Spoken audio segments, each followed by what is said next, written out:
Good afternoon, ladies and gentlemen. It is my pleasure to welcome you to the IPS-Nathan Lecture Series by Professor Joseph Liow, our 13th Nathan Fellow for the Study of Singapore. Today, Professor Liow will be delivering his third and final lecture titled Mind the Gap, Identity Politics and Geopolitics in Maritime Southeast Asia. Following his lecture, Professor Liow will take questions from the audience in the Q&A session. The Q&A session will be chaired by Ms. Lee Suen, Senior Fellow and Coordinator of the Regional Strategic and Political Studies Program at ICE's Yusof Ishak Institute. Before we begin, please allow me to go over some housekeeping rules for the event. Thank you for joining us at the auditorium today. Please be reminded to switch your mobile phones to silent mode. The lecture is being streamed live on Facebook. It will also be recorded and uploaded onto our IPS website and our social media platforms later. Please submit your comments and questions at any time during the lecture through the Facebook comments. For our audience members here at the auditorium today, please step up to the mic during the Q&A session to ask your questions. We will try our best to answer as many questions as we can during the Q&A. We would also like to hear your views on the event. There will be a link in the feed at the end of the lecture which you can click on to submit your feedback. Ladies and gentlemen, without further ado, I would like to invite Professor Liow to begin his final lecture. Professor Liow, please.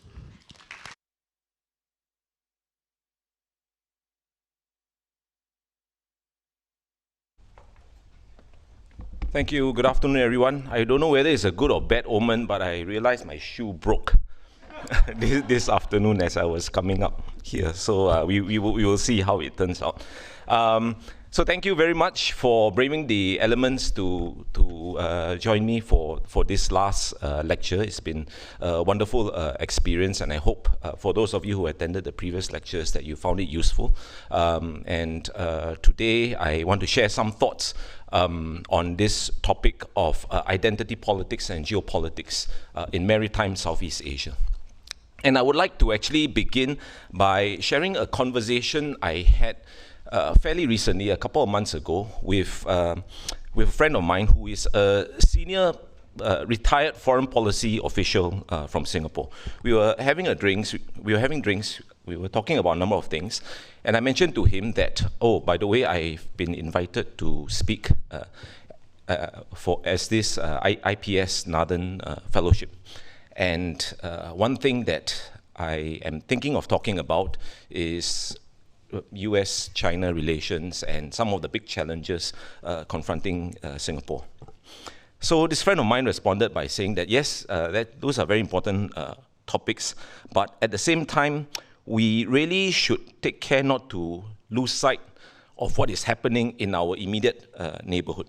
Yeah? In fact, he went on to say something to the effect of if Singapore wanted to have a strategic and thoughtful foreign policy, it must start with having a good understanding of the dynamics in our immediate neighbors in terms of the society and politics and how things are playing out there.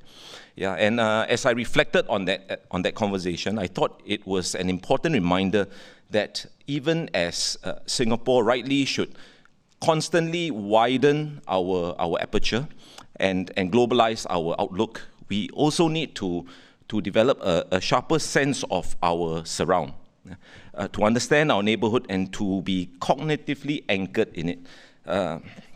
In other words, we should take care not to miss the trees for the forest, if I may turn that on its head.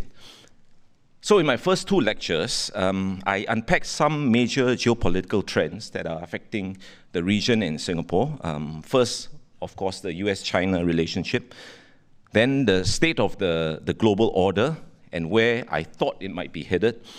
We also talked a fair bit about ASEAN, developments across the wider Southeast Asian neighborhood. So for this third and final lecture, I hope to do two things.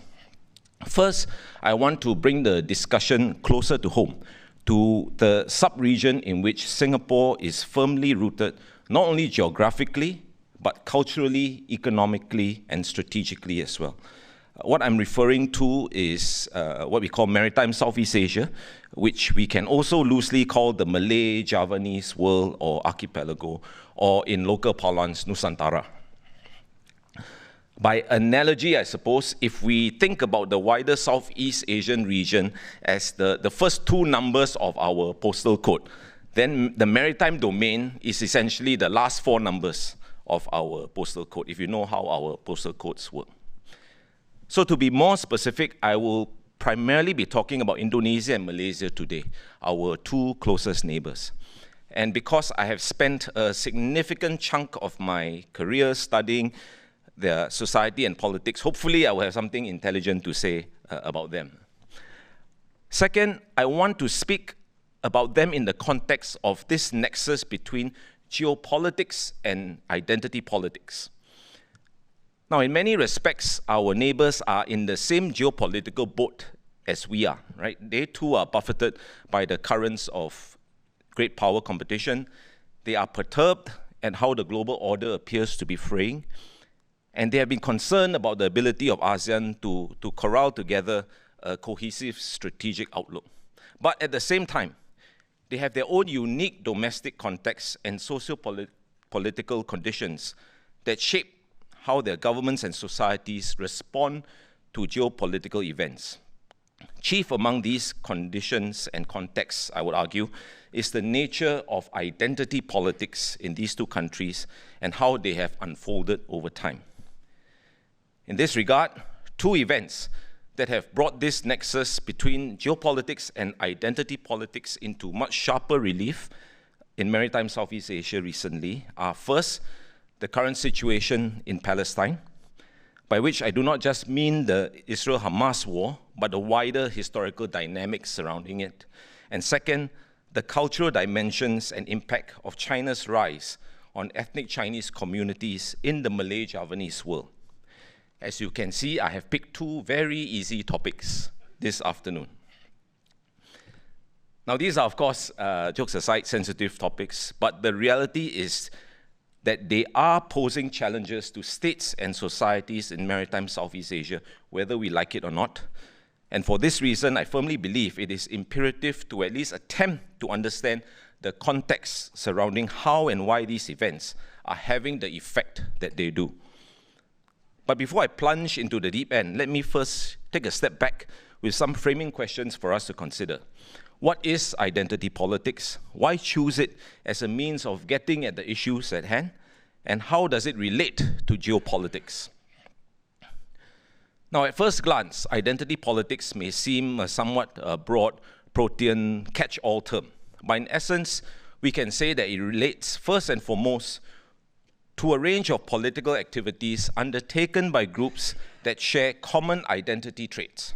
And second, this political engagement takes place around issues that are defined by this shared identity.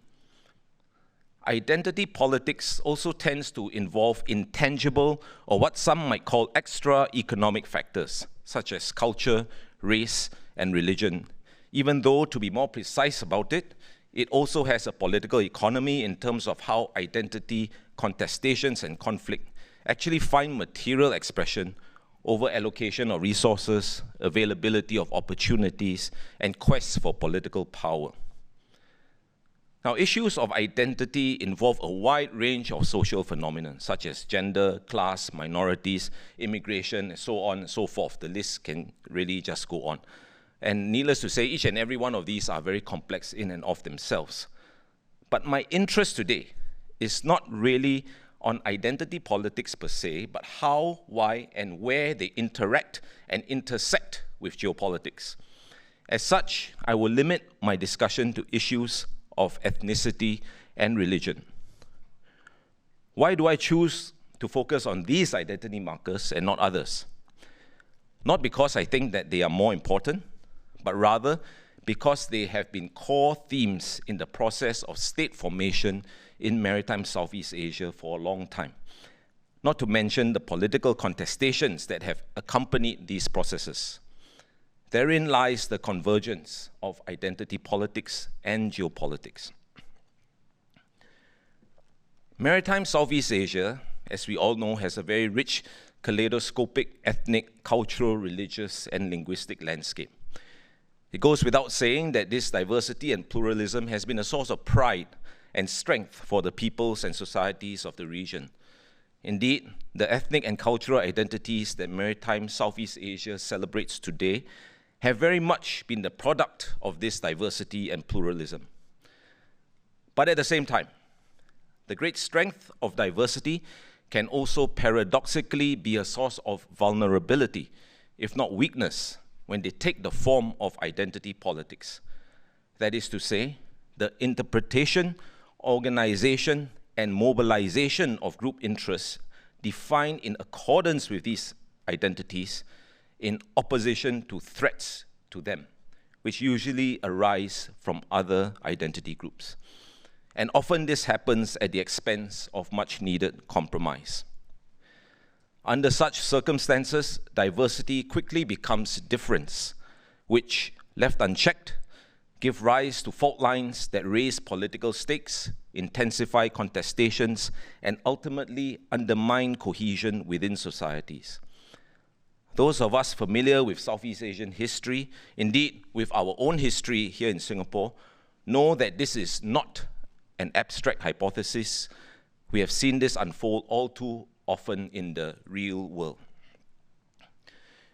Importantly, these fault lines are not exclusively domestic in nature either, even if they may begin that way. They can also manifest across borders. This has in fact happened in the past, causing misunderstandings between neighbors and creating obstacles to regional diplomacy.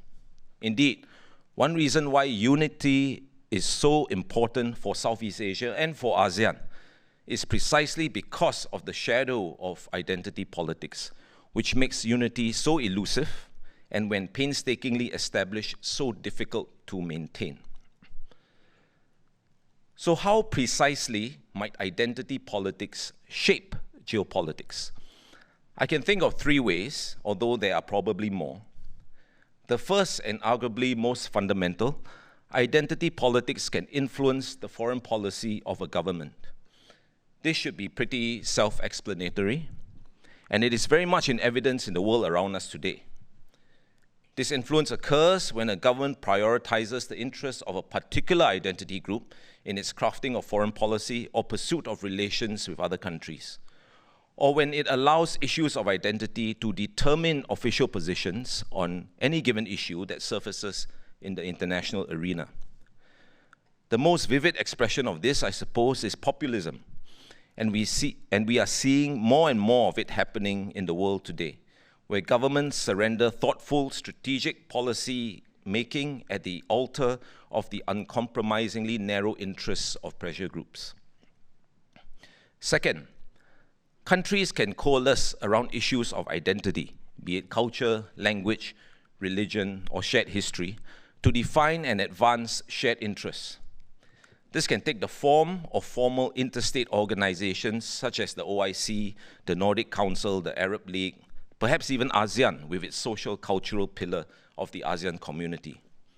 But this transnational activism around identity issues is usually more prevalent in the NGO arena. Some examples would be the International Organization for Migration, which champions the cause of migrants and refugees globally, the Global Fund for Women that supports women's rights and gender equality, and Greenpeace or Global Witness that campaigns against environmental and human rights abuses. And there are many more such NGOs. Third, identity politics can have extraterritorial consequence in how they sometimes trigger cross-border tension and even conflict. I can think of at least three ways, or three conditions, if you will, where sectarian dynamics of identity conflicts can occur with transnational consequences. First, rival identity groups that are spread across borders and that nurse long-standing grievances against each other. Some examples include Shia and Sunni Muslims across the Middle East, Hutus and Tutsis in Rwanda and Burundi, and Hindus and Muslims in India and Pakistan. At its extreme, this dynamic sometimes gives rise to separatism and irredentism. Second, when a single identity group is dispersed over several countries but find themselves at the receiving end of mistreatment because of their identity, such as Pashtuns across Pakistan and Afghanistan, or Kurds across Turkey, Iraq, Syria, and Iran. Though no one talks much about it these days, we recall that one of the original reasons that Vladimir Putin used to justify his invasion of Ukraine was Kiev's alleged persecution of Russian speakers in Donbass. I believe at one point he even used the term genocide. Somewhat similar ethnic justifications were used by China during its invasion of Vietnam in 1979. You will recall one of the reasons used by China during the invasion was the alleged mistreatment of ethnic Chinese. And third, specific to religious identity, there are followers of the same religion who are nevertheless divided between theocratic and secularist political tendencies. Some might call it radical versus moderate or fundamentalist versus progressives. The ensuing differences along these secular religious divide creates fault lines not only in the home state, but might spill over into neighboring states as well, as we have seen in South Asia with the rise of Hindutva in Nepal, and in the Middle East, among Muslims across religious and secular divides in Egypt, Turkey, Algeria, Tunisia, Morocco. The role of the Muslim Brotherhood, for example, and how societies and governments have responded to it. Now let me go very quickly now into the first case that I wanted to talk about, the Israel-Hamas war. Although it was not in the scripts of my first two lectures, I ended up having quite a number of questions on the Israel-Hamas war tossed my way. Understandably so, I suppose, given the timing. So I decided to use this opportunity to elaborate further on the issue from the perspective of this link between identity politics and geopolitics. In a nutshell, the effect of the Israel-Hamas war on maritime Southeast Asia will be consequential, although this should really not be too surprising. Let me explain why I think this is so by first making some general observations about the war. Following Hamas's attacks on 7 October and Israel's subsequent response, a tragedy has been unfolding in Gaza, which in fact has long and painful antecedents. Meanwhile, the global outcry continues to grow. We need look not much further than the flood of protests in many capitals all over the world to realize this. In fact, I was in Washington, D.C. For several days, about 2-3 weeks ago, and it was clear then that President Biden's support within his own party was already starting to diminish because of the stand that he had taken on the issue at that time. The issue of Palestine is certainly not new. Indeed, the Palestinian cause has been a lightning rod for various leftist and anti-colonial movements globally since 1948. Nevertheless, in this information age, images disseminated through social media over recent weeks have triggered a massive upsurge of sympathy for the plight of Palestinians in Gaza, in particular the loss of innocent civilian lives. This, even though on 7 October, Israeli civilians also suffered unspeakable atrocities at the hands of Hamas. We should take care not to conflate Hamas with the Palestinian people, even though the group claims to be fighting their cause, which is ironic, if I may say so, because they are doing it by placing the lives of the Palestinians, the very people they claim to be defending, in harm's way. Similarly, we should also bear in mind that while Israel is rightfully outraged at the attacks on 7 October, not all Israelis agree with the current heavy-handed response. There is certainly a religious dimension that complicates the issue further. Even as we acknowledge this, we should tread very carefully because of its complexities and the fact that there isn't a singular perspective even within religious traditions. Palestine clearly has great significance for Muslims. There's a long list of reasons why, which I don't think I need to get into here. What I do want to point out is that its religious appeal or dimension extends beyond Islam. According to Zionists, Palestine is central theologically and historically as Canaan, the land of milk and honey that God promised to the people of Israel. This is one Jewish perspective, but it is not the only one. Importantly, we should be aware that this is not a view that Orthodox Judaism subscribes to. The conflict has also stoked strong sentiments in particular segments of the Christian community among what have been called Christian Zionists, particularly in the US, who, by the way, have been, who are a major segment of the Republican Party base. These Christians subscribe to what is termed a dispensationalist view of eschatology, the doctrine of the end of times, which basically says that God has a special plan for the nation of Israel, and they see Israel's eventual physical occupation of the entire territory of Palestine as the final revelation of this plan. I would stress that this is not a dominant view among Christians, but is still one that warrants attention in the context of the ongoing conflict. Ultimately, though, the Palestinian issue is a political one. I mentioned earlier that Palestine is viewed by many from the prism of colonialism and anti-colonialism. Why? Because it is about Palestinian nationalism and Jewish nationalism, and it relates to the creation of a sovereign Palestinian state and the security of the state of Israel. Since we are on the topic of the politics surrounding this conflict, let me also say something about Hamas. Politics makes strange bedfellows, and so it has been for Hamas. It is the Palestinian offshoot of the Muslim Brotherhood, the quintessential Sunni Islamic political movement and party founded in Egypt in the 1920s.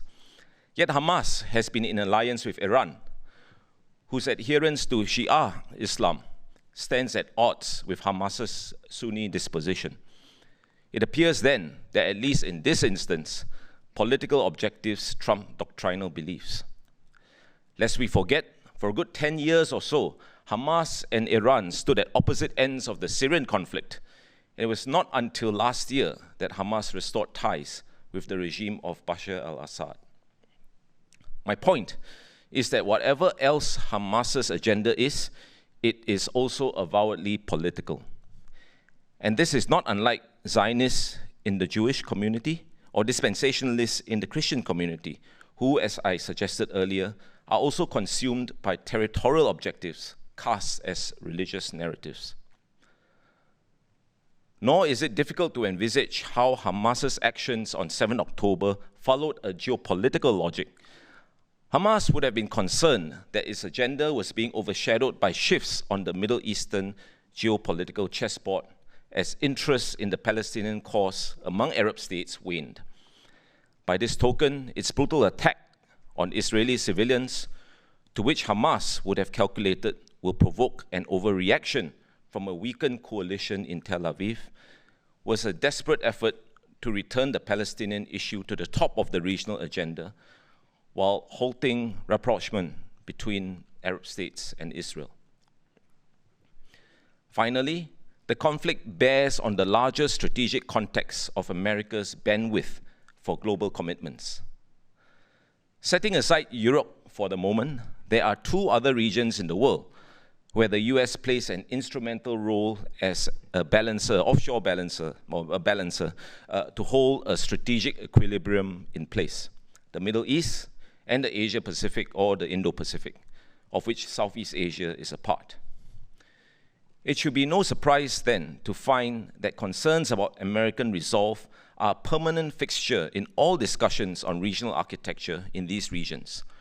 To put it simply, America's friends and allies require constant reassurance of their commitment. Washington's preoccupation with China means that the pendulum of American attention had swung to the Asia-Pacific for a season.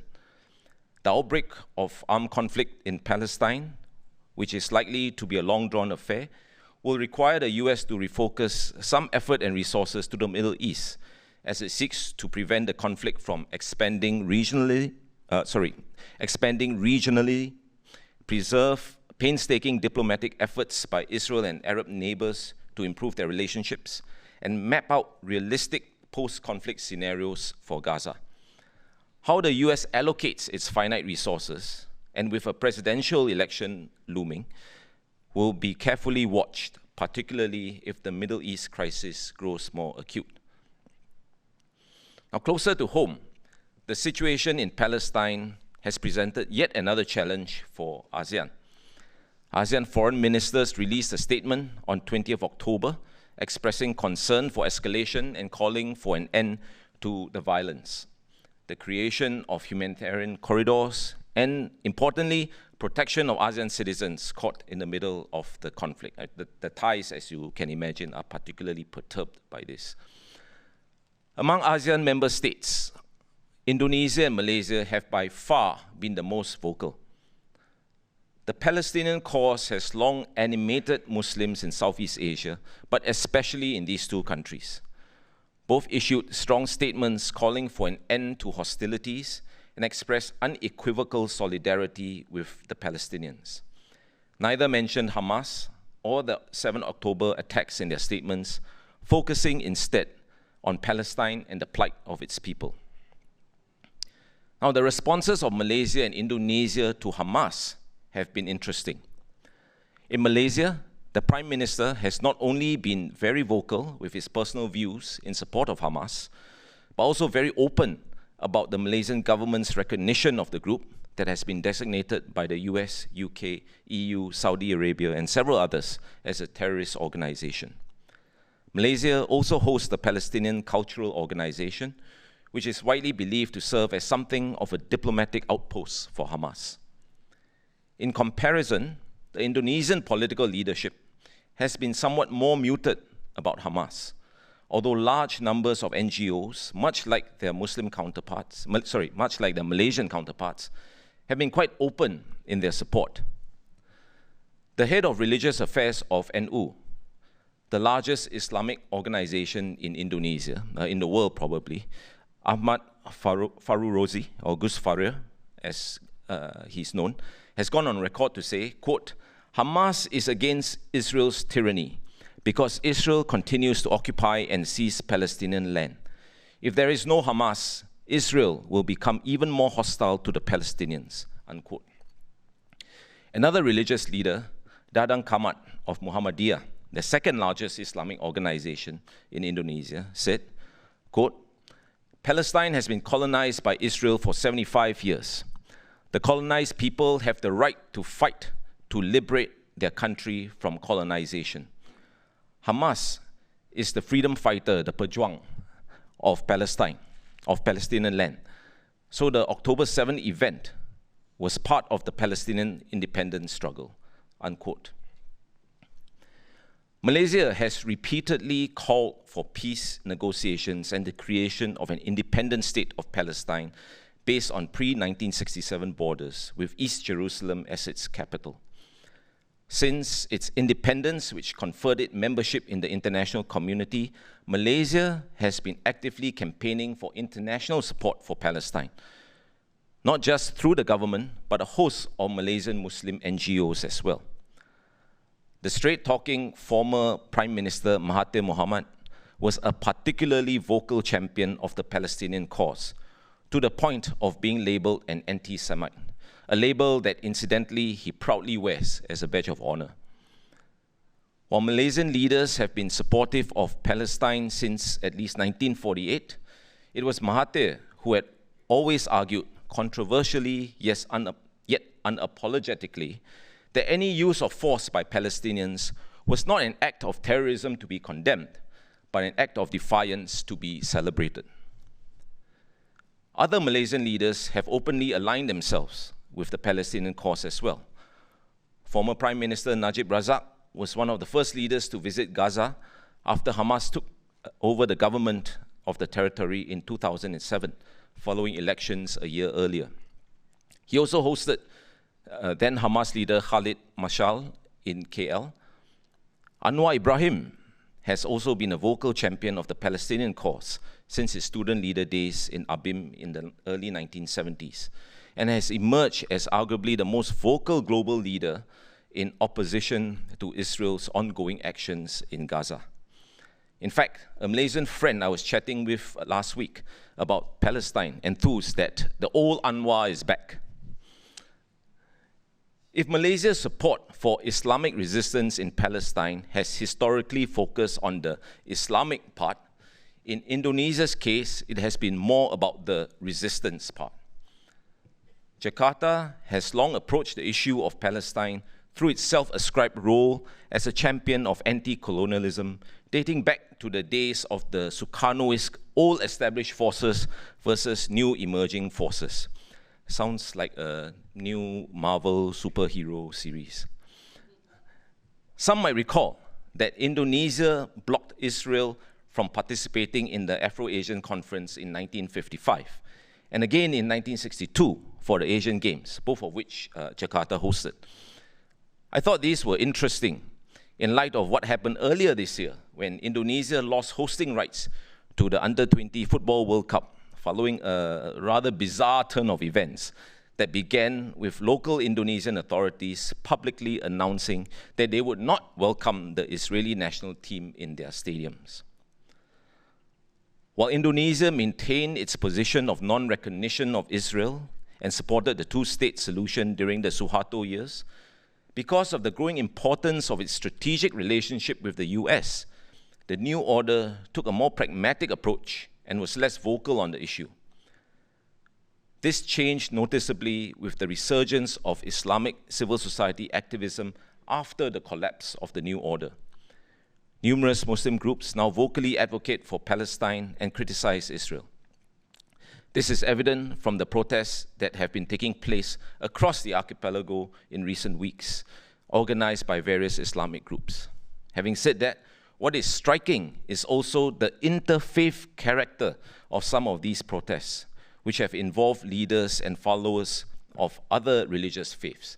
The November 5th protest, the largest so far at Monas, the national monument in Jakarta, was interesting in how it featured not just the Islamic religious leaders, but they got religious leaders from other communities, gave them the platform to speak out in support of Palestinians as well. So how should we further understand the strong responses from Indonesia and Malaysia? For reasons explained earlier, many in these two countries who sympathize with and support the Palestinian cause do so through the lens of anti-colonialism and the rights of self-determination. We should not underestimate how deep this runs in their psyche, regardless of religious affiliation. Having said that, for Malaysian and Indonesian Muslims in particular, opinions on Palestine have also been shaped by a greater awareness of and emphasis on religious identity that has been playing out in their respective domestic, social, and political spheres in recent decades. Among the regions of the world, Southeast Asia is home to the most populous Muslim country, with around 231 million Muslims. Pakistan is second with 212, India with about 200 is third, and then Bangladesh about 150 plus million. Malaysia is about 20 million. What is important to note is the trend towards a stronger sense of religious consciousness and identity, some would call it conservatism even, among many Muslims in maritime Southeast Asia. Scholars have traced this to the so-called Islamic awakening or resurgence that began towards the end of the 1960s as part of a larger global revival of Islamic consciousness, itself triggered by resistance to the long shadow of Western cultural and political hegemony and the failure of Pan-Arabism. This transformation of Muslim society in maritime Southeast Asia is now visibly expressed in everyday life, where more Muslims have been conscious of various performative aspects of their faith: how they dress, how they speak, how they consume, and increasingly how they vote. Crucially, the political landscape has also changed as a result. What was once somewhat marginal political ideology, i.e. the notion that society should primarily be governed in accordance with Islamic principles, has now virtually become a central feature of mainstream politics in Malaysia and to a lesser extent in Indonesia. What I want us to note is that this change in the landscape has also found institutional expression in the proliferation of Islamic political movements and political parties, many of which have modeled themselves after the Egyptian-based Muslim Brotherhood, the prototype Islamist political party and social movement. Why is this significant for our discussion. Hamas, too, has notably modeled itself after the Ikhwan, the Brotherhood.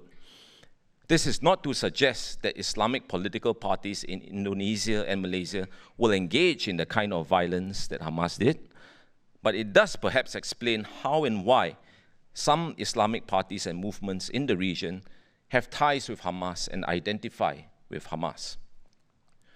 With this greater awareness of Islamic identity, further catalyzed by the information and communications revolution, Muslims in maritime Southeast Asia more readily identify with and agitate for the cause of the Ummah, the universal brotherhood of believers. And it is from that vantage that the Palestinian issue must be viewed.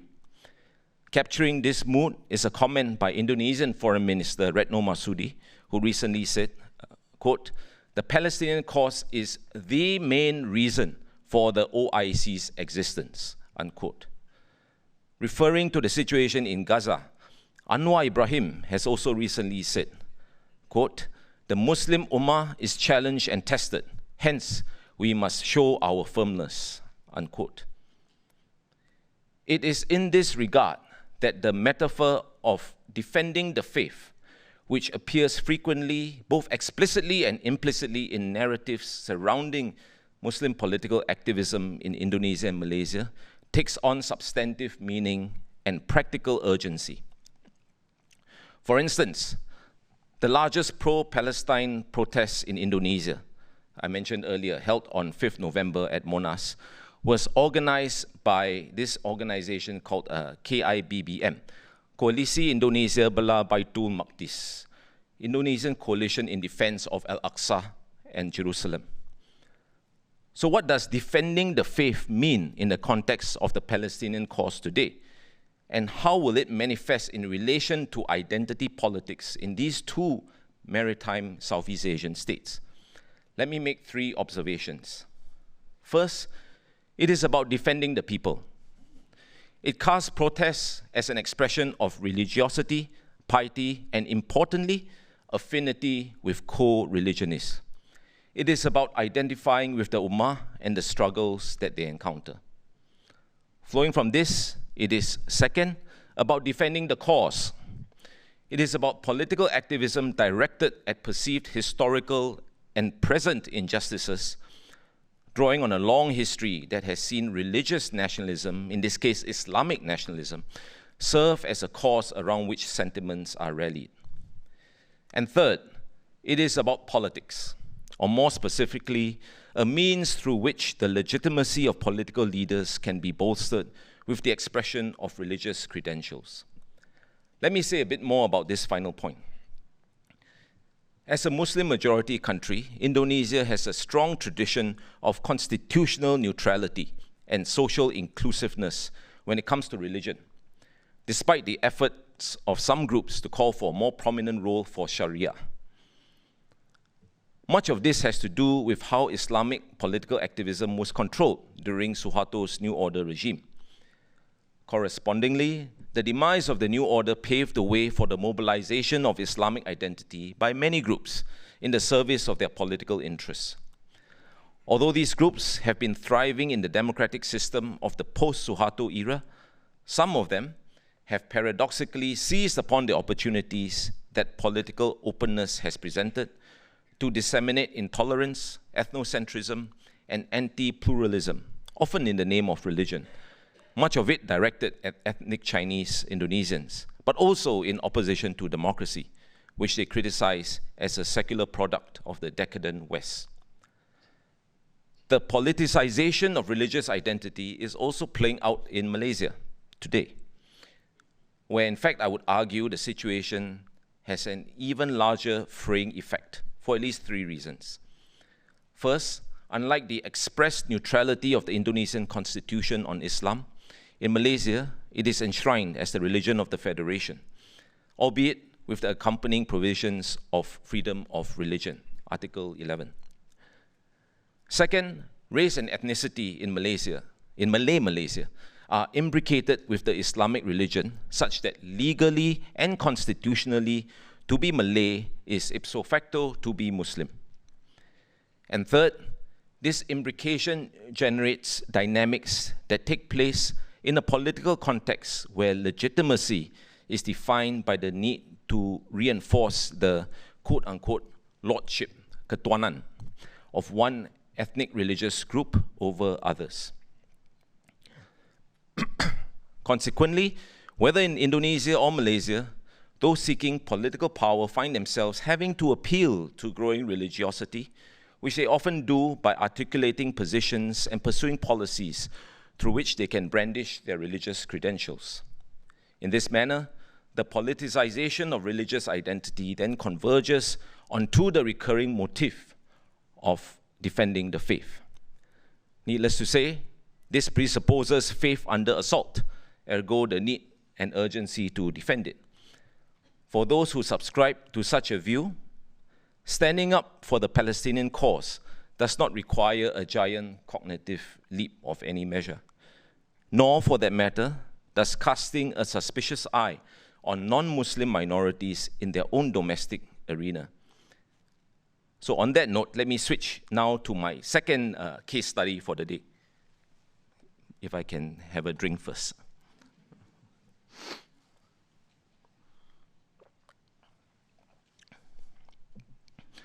Maritime Southeast Asia is home to a sizable ethnic Chinese population. Of the main concentrations, around 7 million reside in Indonesia, 6 million in both Thailand and Malaysia, and over 3 million in Singapore. These are approximate figures. From a historical perspective, what has been striking is how readily assimilation has occurred where local cultures have been receptive. Hence, in predominantly Buddhist Thailand and Catholic Philippines, for example, the intermarried Chinese communities have found a social niche that has allowed them to rise to the highest offices in politics. The same cannot be said of Chinese in Indonesia and Malaysia, where clear distinctions have been made and perpetuated between ethnic Chinese on one hand and local identities on the other. Needless to say, this has given rise to identity politics that not only continues to prevail in these societies, but have been further complicated by the rise of China in recent decades. The ethnic Chinese community in maritime Southeast Asia, let alone the whole of Southeast Asia, is hardly monolithic. They can be differentiated in any number of ways, in terms of their dialect groups, class, religions, and so on. To the extent that they hold positive views of China, these can also be differentiated. Some are energized by China's economic rise and eager to seize opportunities that this offers. Something of a reverse of what brought their forefathers to to Southeast Asia in the first place. Some are congenitally skeptical of American and Western dominance and therefore sympathize with China from that vantage. And of course, some are drawn to the cultural and civilizational underpinnings of China's resurgence because it reinforces their own sense of who they are and their own search for identity moorings. In keeping with my theme of identity politics, it is really this last category that interests me, although there clearly are overlaps. Let me also say that it would be a caricature, not to mention highly problematic, to assume that ethnic Chinese are sympathetic to China simply by dint of their ethnicity or the fact that they are conversant in Mandarin. I hope you do not think that I'm making that connection here. We only need to look at the case of Taiwan to appreciate this. However, I do assume that identifying with the culture and language gives ethnic Chinese access to the cultural and civilizational motifs that China uses to define and frame its rise, regardless of citizenship. Chinese migration to Southeast Asia, originating from the southern provinces of China, was precipitated by adverse economic circumstances and political upheaval during the 19th century. I think we all know this, and Professor Wang Gangwu in front here has done exceptional work on this issue. So I'm basically just cut and paste what he has done before. It was also affected and tied up with colonialist expansion and an attendant demand for labor, The Chinese term for such migrants has been huaqiao, sojourners, indicating the intention of the first waves of migrants to amass sufficient wealth to eventually return to their native villages. They continued to see China as an ancestral homeland and directed their loyalties and affinities to it. Notably, local governments and indigenous peoples also saw them this way, as outsiders. Despite the passage of time and changes in the orientation, not to mention citizenship, of ethnic Chinese, this question of belonging in the context of first the rise of China and second the social political hierarchies of the Malay-Javanese world as viewed from the local or Bumi perspectives remains a recurring theme that continues to resonate. I'll return to this issue in a minute. In 1949, following the unification of the country under the CCP, China tightened immigration laws and migration to Southeast Asian countries virtually ceased. By then, a new generation of ethnic Chinese had emerged in Southeast Asia, who were born locally rather than in China, and whose parents had migrated to Southeast Asia. This demographic shift created a new identity, that of ethnic Chinese who considered themselves foreign Chinese, 海外华人, in relation to China. That is to say, culturally Chinese, but for all intents and purposes, rooted in Southeast Asian societies. By the 1980s, with the opening up of the Chinese economy, the cycle repeated itself, this time with a new wave of migration of mostly middle-class and better educated Chinese, seeking better job and educational opportunities beyond China's shores. In 1955, Chinese Premier Zhou Enlai introduced a policy of settle down and take local roots that encouraged Chinese in Southeast Asia to integrate into their new societies and take up citizenship. However, because these ethnic Chinese gradually grew to command a disproportionate amount of economic power, they continued to be regarded with suspicion by local communities, thereby creating and accentuating pre-existing identity-based fault lines in Southeast Asian societies where assimilation had not taken place. This situation is particularly acute in Indonesia and Malaysia, where identity markers of race and religion feature prominently in local and national affairs.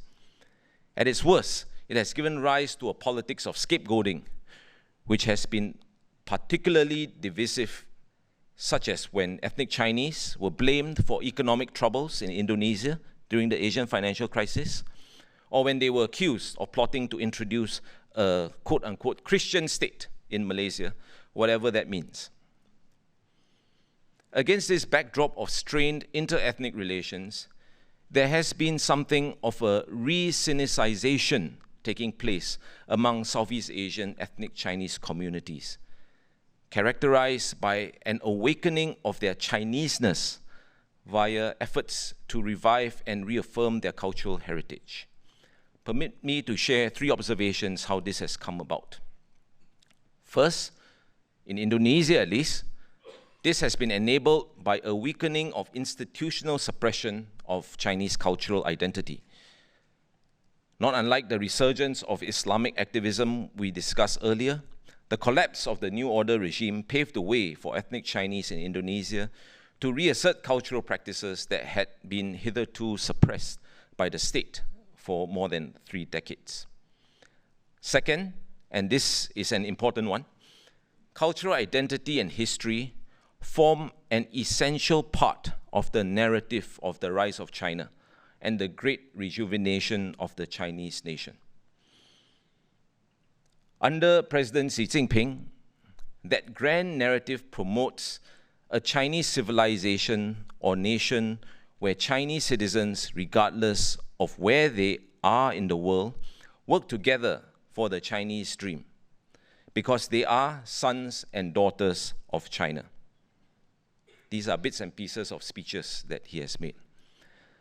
The policy of a big overseas Chinese network, as it was called, was promoted by President Xi himself back in 1995 in an essay titled Establishing the Concept of Great Overseas Chinese Affairs, which was authored against the backdrop of the handover of Hong Kong to China. Given his ascent to the pinnacle of political power, it is no surprise that the idea has become the centerpiece of Chinese policy, advocating for deeper cooperation between China and Chinese citizens abroad to fulfill the Chinese dream. Now, to a point, Beijing's desire to appeal to Chinese citizens living abroad is perfectly reasonable if care is taken to distinguish them from foreign Chinese, referring to ethnic Chinese who are born outside of China, are rooted in the societies they are born in, and who are not citizens of the People's Republic of China.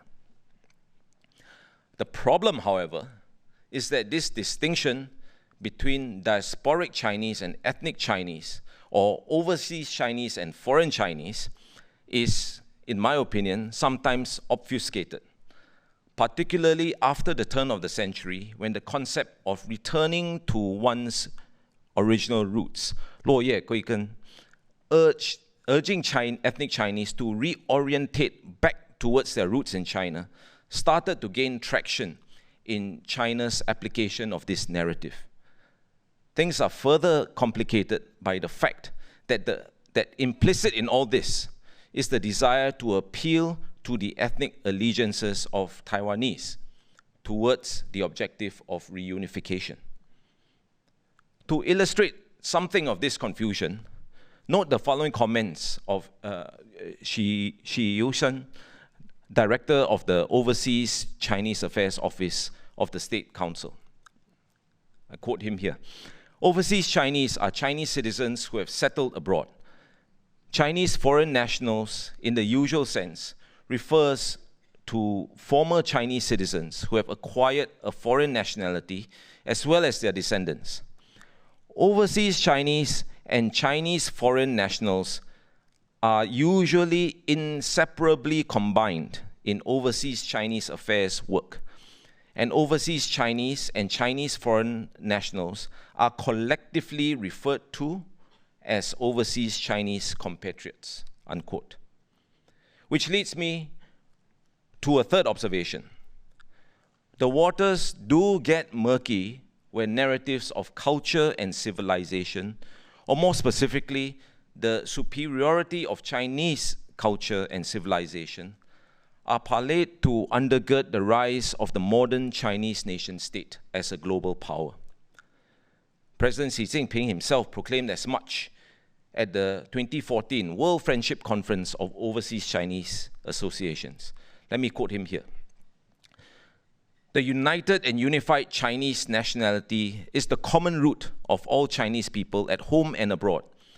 The extensive and profound Chinese culture is the common soul of all Chinese people at home and abroad. And the realization of the great rejuvenation of the Chinese nation is the common dream of all Chinese people at home and abroad. Our common roots make us deeply attached to each other. Our common souls make us close to each other. And our common dreams make us united in one heart and one mind. We will surely be able to jointly write a new chapter in the development of the Chinese nation, unquote. It is from this vantage that ongoing efforts to rekindle China's bonds with overseas ethnic Chinese communities must be understood, whether in the form of calls to young Indonesian Chinese to learn Mandarin in order to strengthen their affinity with the Chinese nation, reminders from Chinese senior officials to Malaysian ethnic Chinese that China is their maternal home, or sponsorship of seeking roots and homecoming trips for ethnic Chinese from Indonesia, Malaysia, and Singapore to China. But herein lies the heart of the matter. China's interest in ethnic Chinese communities and the cultural awakening that its soft power diplomatic outreach has quickened runs up against entrenched insecurities and enduring dynamics of identity politics in Indonesia and Malaysia, where indigenous identities, whether Pribumi or Bumiputra, remain reference points for political power and influence over non-Pribhumi and non-Bumiputra, where in some circles, ethnic Chinese are still pejoratively labeled Cina in Indonesia or Pendatang in Malaysia, and where stereotyping and discrimination remain evident today, not to mention residual fears of ethnic Chinese dominance of the domestic economy that are now rendered more acute by virtue of exclusive cultural ties to the economic powerhouse that is today's China. It goes without saying then that the implications of this state of affairs are profound for ethnic Chinese communities already straining for equal rights in their home country against the backdrop of identity politics that is often directed at them. I could say more on this issue, but I'm afraid I'm running out of time. So let me make some final concluding observations. This afternoon, we have focused on two issues that, in a sense, represent arguably the most pressing geopolitical challenges for maritime Southeast Asia today: the situation unfolding in Palestine and the rise of China, specifically its cultural dimensions, or cultural China, if you will. Our interest, however, has not been on these events per se, as important as they are. Rather, I have presented them as prisms through which to better understand undercurrents of identity politics that persists in maritime Southeast Asia. It is common knowledge that the politicization of ethnic and religious identities has been a feature of the socio-political landscape in our corner of the world for some time now.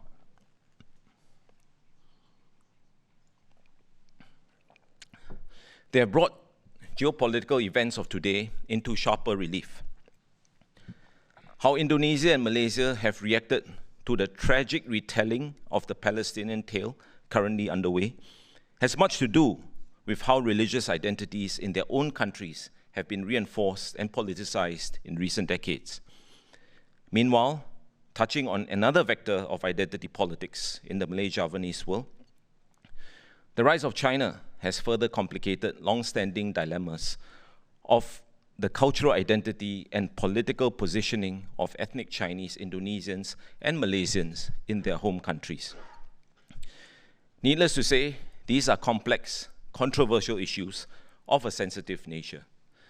There are no clear ways through which they can be resolved, and that is assuming that there is desire to resolve them. For as I mentioned, there are political entrepreneurs who thrive on the politics of identity. But it is precisely for these reasons that they need to be better understood in all their complex nuances, not just as an academic exercise, but also in terms of how they shape public sentiments and policy discussions. Indeed, as a popular Malay pantun wisely instructs, hati-hati makan timun, timun itu banyak bijinya. Hati-hati kalau melamun, melamun itu banyak artinya. Take care when eating cucumbers, for the cucumber has many seeds. Take care when you dream, for dreams have many meanings. Thank you for your attention.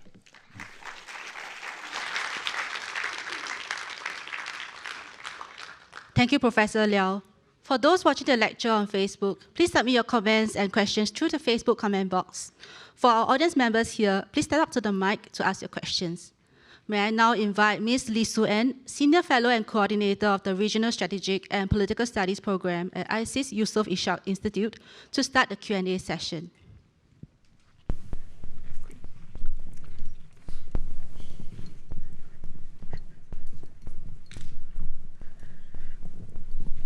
Okay. Thank you, Joe, and congratulations. That was a very fitting finale to what has been a very masterful series of lectures that you've given. I like that you ended on a very poetic and evocative note, in part because it encourages all of us to reflect on what you have said, even at a very personal and existential level. The very last line of the poem, take care when you dream, for dreams have many meanings. This, for me, encapsulates what continues to be the key challenge facing maritime Southeast Asia, which is that of nation-state building. We have in Southeast Asia many ethno-nations, and all living within the construct of a fairly modern nation-state. And as you have pointed out in your lecture and also in your previous lectures, these deep narratives of ethnic identity, religious identity, have been politicized and used for very naked political and geopolitical gains. And these are deep, deep fault lines that can really be exploited. I wanted to ask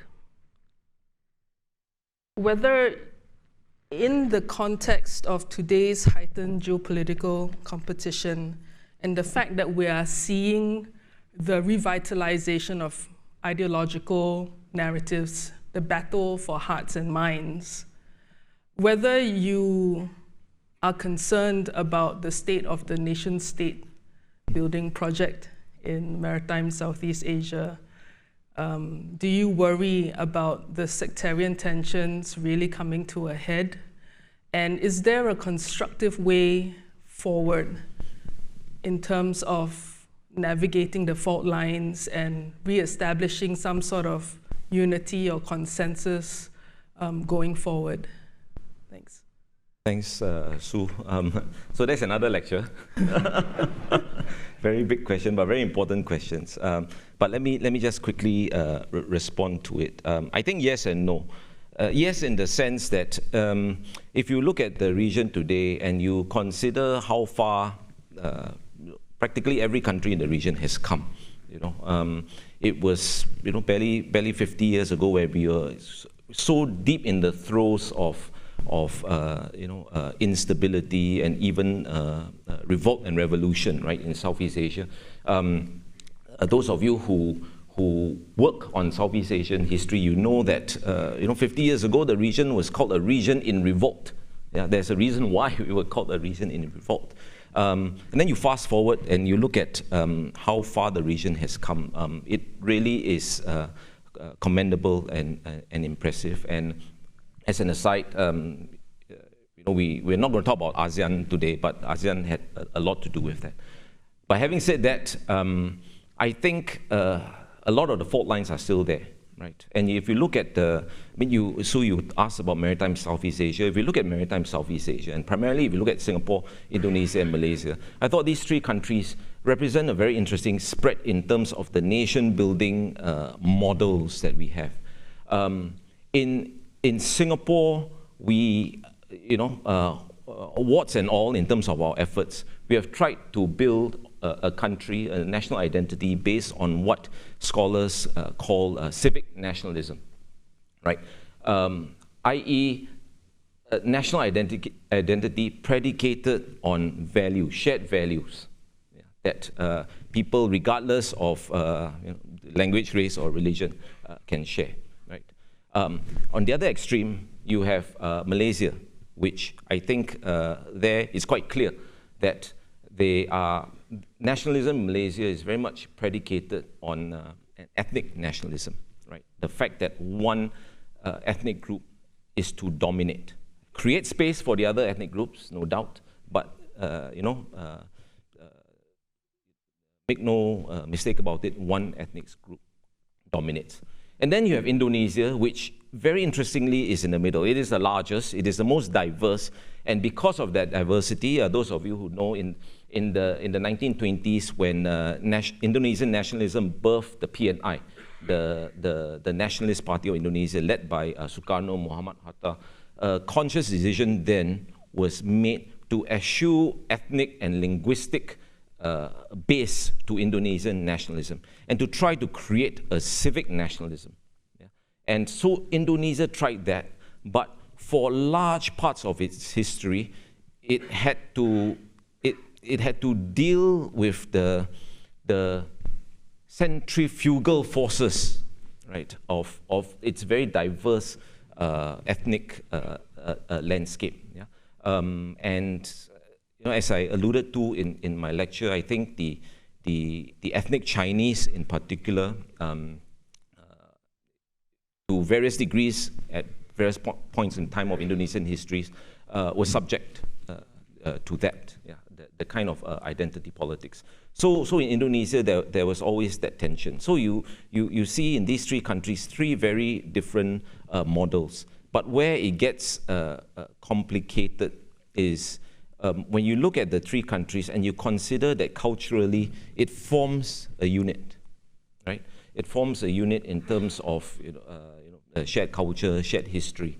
And if you have some countries predicating their national identities on culture and history, and others trying to transcend that in a sense, in terms of predicating it on shared values across these boundaries, you get that tension, I think. Yeah. And our future is very much also going to be defined by how we manage these tensions as a society in Singapore, as well as how we manage those tensions in terms of our place in maritime Southeast Asia. Thank you very much. Can I invite any questions from the audience? And when you do so, can you just go to the mic and identify yourself and ask a question? Any questions? Yes, please. Thank you, sure. Thank you. Ashok Mirpuri. Oh, no, Ashok. Thank you, Joe, for that very rich lecture, and I look forward to reading it because I want to go back and see some of the big themes that you drew on that. I want you to go deeper into the Singapore relationship with Indonesia and Malaysia, because as you identify these themes of ethnicity and religion, you speak of a bigger unit that has Singapore, Indonesia, and Malaysia together. Actually, what they may see is fractures. Fractures between differences of religion and ethnicity that pull them in different directions from Singapore, particularly in a world that is being shifted because of a more multipolar world, because of different attitudes coming up. And how then do we deal with these neighbors? There's very little deep understanding of our neighbors that I hope your lecture can help to overcome. But how do we deal with them when there's always constantly going to be these differences because they both identify themselves on ethnic religious lines, and Singapore is really quite different. So how do you see that into the future? Thank you. Thanks, Ashok. It's a very good question and a very important issue. I think certainly as far as Singapore is concerned, or rather what we, in a sense, what we can do about what's unfolding in Malaysia and Indonesia is very limited, obviously, what we can do. I mean, the best we can do is to make an effort to understand what is really driving those differences and make sure that we try to, after establishing the understanding, to be able to try to engage them as neighbors, right? So, give you an example, and one that you are familiar with, you yourself having spent time in Malaysia, that this question of the role of religious identity in the Malay community, i.e. Islam, and by which I mean a very visible, very public role that it is assuming now. I think that my guess is that trajectory is going to continue. In fact, it's going to deepen or become steeper or whatever it is, but basically it's going to continue. And we need to try to, if not get ahead of it, at least get a good sense of what is driving this, to make sure that we develop a good understanding and we can demonstrate to our neighbors that we are making that effort to understand that. We're not sort of casting judgment, as it was, but just trying to understand. I think that's really the best thing we can do. over and above that, and this is my pet issue, right? That our education system, our students are not, they all want to do Europe. They all want to, I'm in the university, they all want to go to Europe, study Europe, and enjoy Europe. No one wants exposure in Southeast Asia. I think that's a problem. I think that is a big problem. I mean, by all means, have your vacation in Europe, but I think there needs to be a concerted and sustained. It has to be sustained. If I may say so, one thing I noticed is there are peaks, where people realize we need to introduce more opportunities for students to be exposed to the region, and then someone posts out, someone posts in, then it tapers off. I think we really need to make a concerted effort, because we are not going anywhere. This is our backyard. Yeah. So these are some of the thoughts I have on that. Hi, my name is Bích Trần. I'm a postdoc fellow at the Lee Kuan Yew School of Public Policy. Professor Liow, when I first saw the title of your lecture, I thought that you would talk about the division between maritime and continental South Asia. So, but I think it also has implication, like political implication as well, because for example, in the case of Vietnam, usually Vietnam is considered a continental South Asian country, but actually Vietnam sees itself as a maritime nation. That also has an implication, because of the South China Sea disputes, right? And then the reason why Vietnam sees itself as a maritime nation, because it has a very long coastline. But Thailand, on the other hand, it also has a long coastline, but I think it's identified itself as a continental nation. So do you have any thought on this division? Thanks. Between maritime and continental. Okay. Yeah. So this is a bit a field, but I'm happy to share some thoughts on that. I think this has posed a challenge for Southeast Asia in terms of its, by which I mean the countries of the region, in terms of their efforts to actually try to formulate or try to land on some sort of a coherent strategic outlook, right? Because you have maritime states viewing it. You pointed out the South China Sea, and it's something that you worked on. I think that is a classic example, right? Where you have maritime states whose priority is not the South China Sea. The priority is the Mekong region, right? And how they deal with China as the lower riparian states, and China being up there. So that is foremost in their mind. Whereas for the maritime states of Southeast Asia, the South China Sea issue is more prominent in terms of their agenda. So there are differences. There are differences. I don't think that these differences can be wished away. I think it is very clear that in terms of geopolitics, the geographies affect how these states relate to each other and relate to the external powers. Yeah? So it is going to be, it's real, it's going to be a reality, it's always going to be a challenge for ASEAN to surmount this. Yeah? But this is why, back to some of the earlier lectures where I made the point, this is why ASEAN has to work doubly hard, which explains all these meetings that it has to have, in order to try to get some kind of alignment of on these perspectives, especially if you are dealing with external powers, right?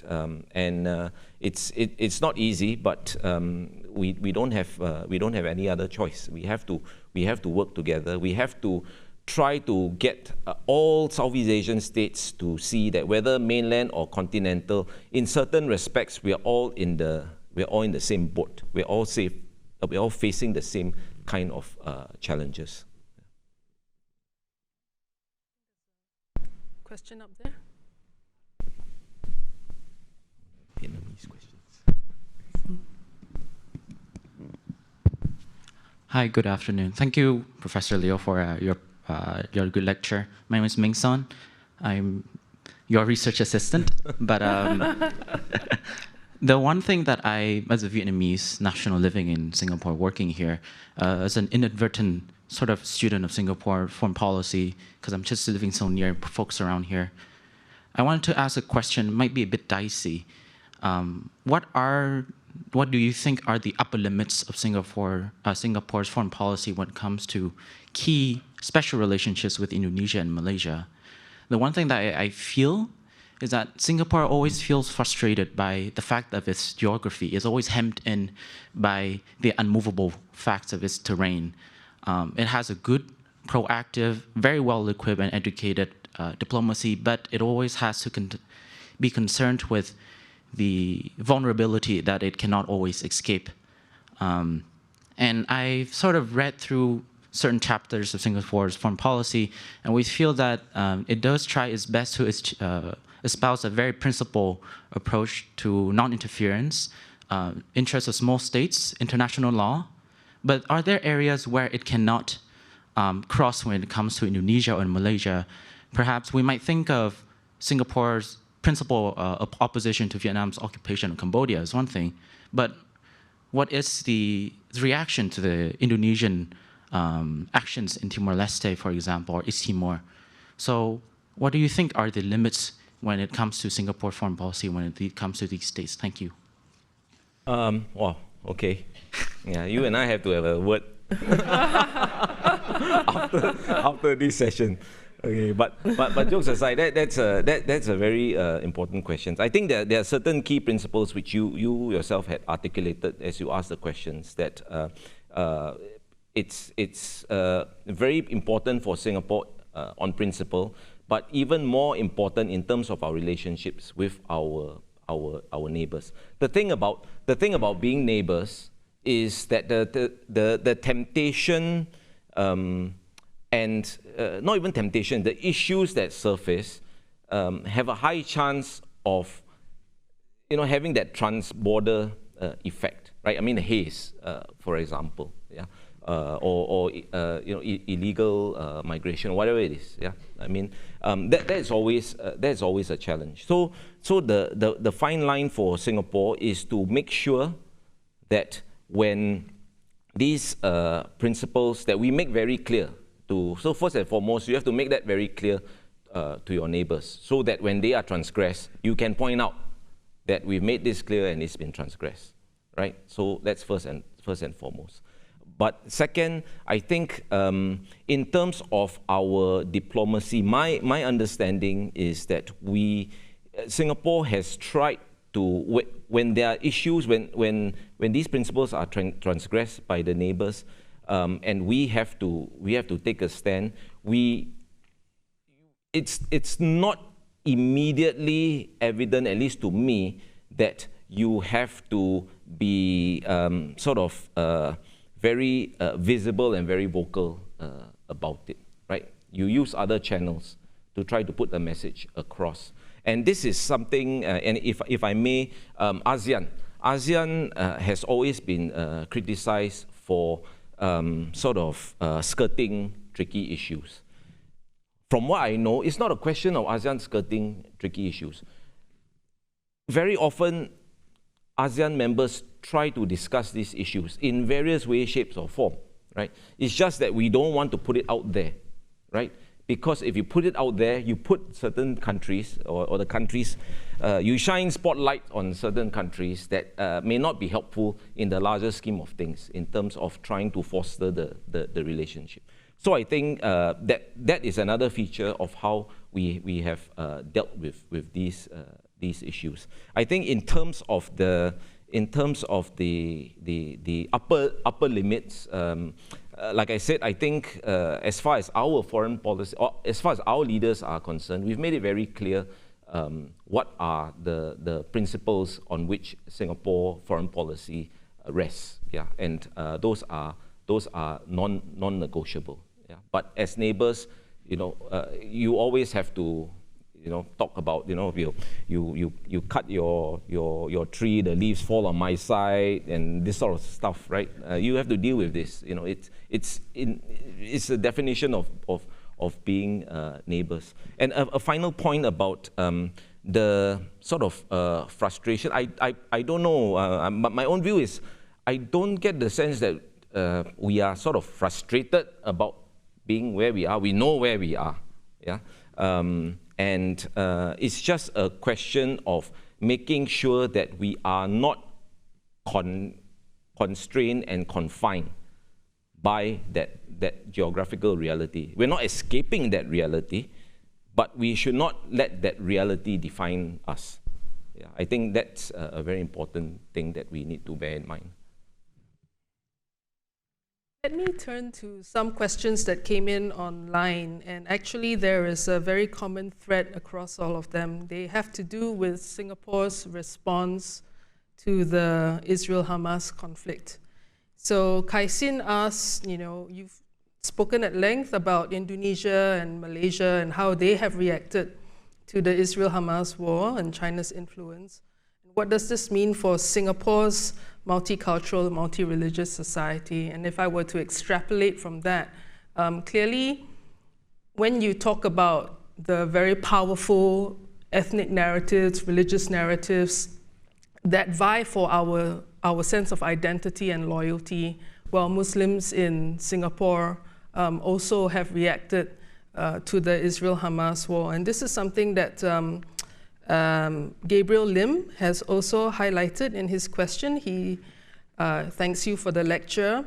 And focusing on local identity politics in Singapore for a bit, given that some in the Muslim community here have found Singapore's view of the Israel-Palestinian conflict unsatisfactory, what else can the city-state do to alleviate tensions and retain our social compact? Similarly, Catherine Lim also asked something similar. Given the complexity of identity politics, what can ordinary Singaporeans do to approach the Israel-Hamas conflict? And how can educators tackle the issues to students because it is not binary? I'm getting all the easy questions. Yeah. Yeah. Okay. I think it's definitely not binary. I'll say. Let me say a few things in response. First is I think Singapore, in a sense, Singapore's position has, to some degree, evolved in line with the conflict itself. Right. What I mean is this: when the conflict, when October 7th first happened, I mean, the idea of basically militant groups and individuals crossing a border, indiscriminately killing civilians, right, kidnapping, running back. I mean, you don't have to be a saint to realize that this is just not right. Yeah, and I think in the case of Singapore, standing firm on our principles that, I mean, Son's point earlier about this sense of vulnerability, I mean, it's always there, right? It's always there in Singapore's thinking, sometimes more acute than other times, but it's always there. And in that regard, the idea of external elements transgressing borders in this manner, we have to make a very clear stand, and Singapore made a very clear stand. But over time, Singapore has also made it equally clear that we cannot accept the kind of indiscriminate nature of the Israeli response, right? And we've also made it very clear that we have opposed Israeli policy, for example, on the settlements in the West Bank for the longest time, yeah.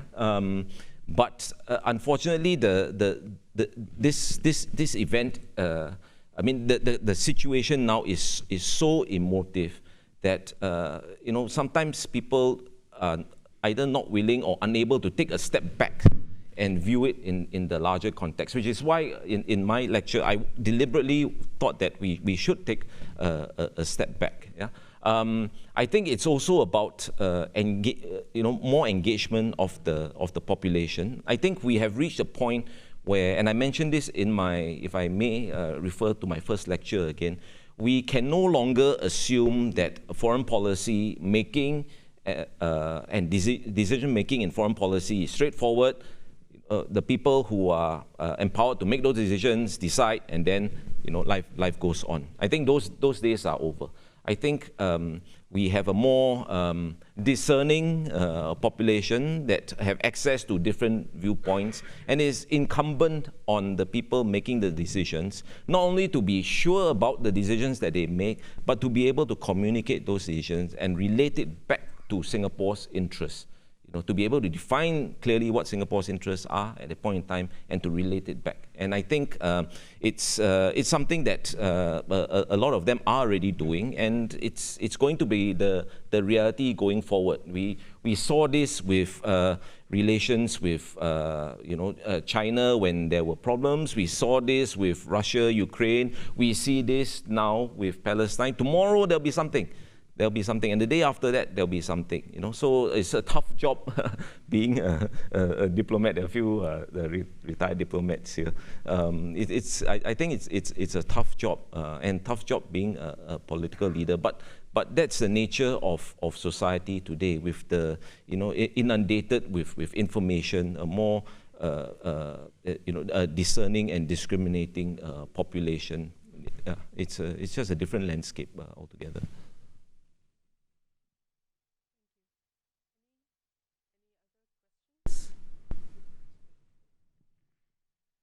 If not, I might take the opportunity to reach for some quite complex questions to end it off. But pardon me if this is going to sound a bit garbled. It's really interesting when you think about the big power dynamics in the region. Let's just focus on the US relationship in Southeast Asia, and especially vis-a-vis the Indonesia and Malaysia. The Israel-Hamas, this motif of the US's relationship with the Muslim world is driven and framed very much in terms of the Palestinian issue, the Israeli issue. And when you frame it in those terms, it is very easy to understand why you get different polls and surveys kind of showing a deep ambivalence in Indonesia and Malaysia towards the US because of the Muslim issue, if you like. But then when you overlay the other big driver of contestation that we see in Southeast Asia, which is the US-China relationship, and when you get the countries to focus on the rise of China, and obviously there's a lot of anxiety about the rise of China, there you get some sentiments that go, hey, maybe having Uncle Sam around isn't so bad after all. Now you've got a situation where you've got the Israel-Hamas war really sort of taking, I guess, front and center of attention right now. And you see China, notwithstanding the fact that it actually has decent relationship with Israel, you see China sort of like taking the Muslim, the Palestinian sort of cause a lot more, if you like, thus reinforcing some of the strategic perceptions and dynamics that you sort of see in Southeast Asia, especially related to Indonesia and Malaysia. So my question is, when you see China play the Muslim card, so to speak, like this, do you have any responses or reactions to how helpful, constructive this is? Interesting question. Actually, the first thing I will say is, my own view is I wouldn't quite describe it as China playing the Muslim card, because of course it's an opportunity in terms of sort of a diplomatic one-upmanship, right?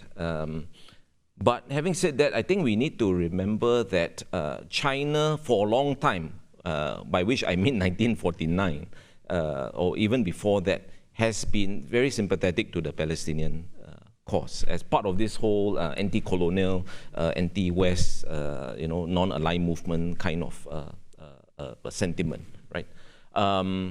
So I think that in a sense, it's not necessarily unnatural. Although the interesting thing to us actually, and time is up, but I will throw it out there, Xinjiang, right? It's intriguing, right? You look at how vocal Indonesia and Malaysia are on Palestine, and you look at Xinjiang. You all remember when the outgoing UNHCR did that report, Michelle Bachelet, and the Human Rights Council had to vote whether or not to sanction China. Malaysia abstained.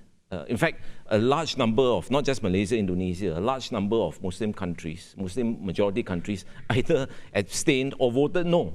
It was the Americans and the Europeans who voted yes, right? So that's an interesting question, why this disconnect? But anyway, back to this issue.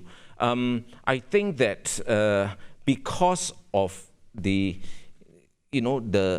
that vast overlay of superpower, great power, competition and rivalry between the US and China today unfolding over anything and everything, it's in a sense no surprise that even something like the Palestinian situation, which predates US-China rivalry, nevertheless will get sucked into US-China rivalry. And very quickly on Southeast Asian states, however, it's interesting because I think like many of the Arab powers, they are unwillingly being dragged into this conflict and being compelled to take a position on this conflict when their larger interests are better served by how relations were slowly developing with Israel in the context of the larger geopolitical situation. To that end, a country like Indonesia, I think having signed or having had their relationship upgraded with the United States, will have to tread very carefully in terms of how anti-US they want to be on this issue. In fact, the Malaysians who are far more vocal will have to bear that in mind as well, in the larger scheme of things. The American legislature has made, I can't remember the details, but there is already legislation with regards to entities and countries that that recognize Hamas or have links with Hamas. Malaysia has to watch very carefully how serious the Americans are, because their relationship with the United States and their view on the US role in the region, hopefully, fingers crossed, hopefully is not defined solely by the Palestinian issue. If it is, it would be, in my opinion, very short-sighted of them. Thank you. That was great. Thank you so much, and please join me in thanking Professor Liow for his great series of lectures. Thank you, Ms. Lee and Professor Liow, for your Q&A session. May I now invite IPS Director, Mr. Janadas Devan, to give his closing remarks. Director, please. Thank you, Professor Liow. We have come to the end of your lectures series, Navigating Uncertainty, Our Region in Age of Flux. I would like to thank you for delivering this brilliant, insightful series of lectures. When I first spoke to you, our brief was speak about the evolving US-China tensions, how it will affect the region, and how it will affect Singapore. It is, of course, easier to speak about politics and geopolitics when it's done, accomplished, finished. it's much more difficult to say insightful things about an rapidly evolving situation. But I think Professor Liow has risen to this challenge brilliantly. He has examined the present with reference to the deeper structures, the deeper trends that inform the current of events. In this way, he has presented a possible frame, a possible lens to interpret events. I'm particularly grateful for the last lecture you've given, which I thought was suggestive and insightful.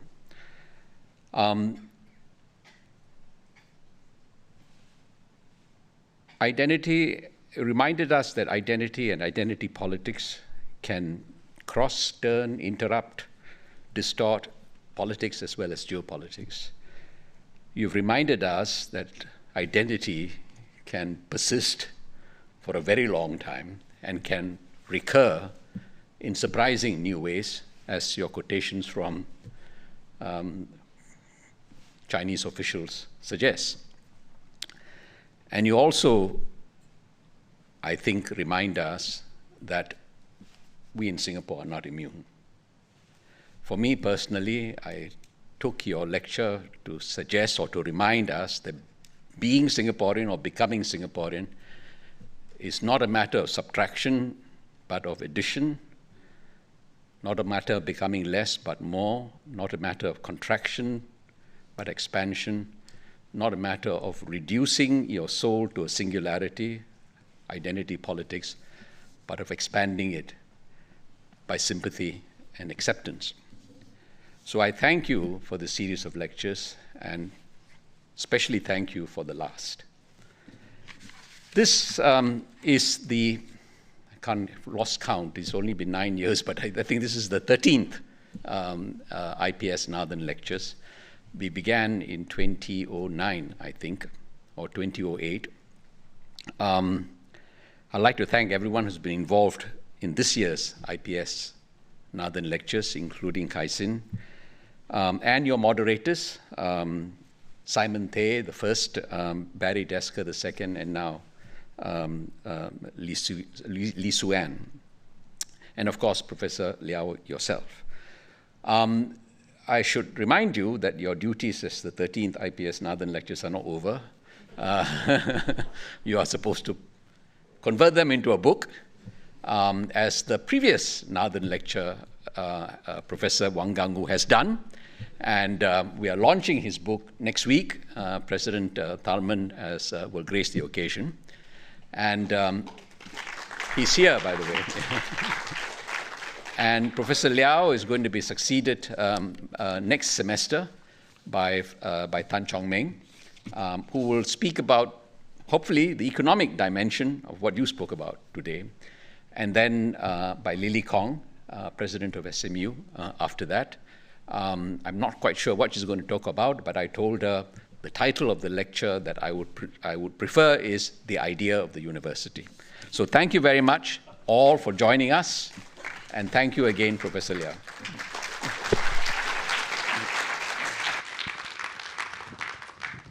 We've come to the end of today's lectures. We would like to hear your views on the event. Please click our link on the Facebook feed or scan the QR code on the screen to submit your feedback. Thank you all for attending today's lecture. Have a good evening ahead.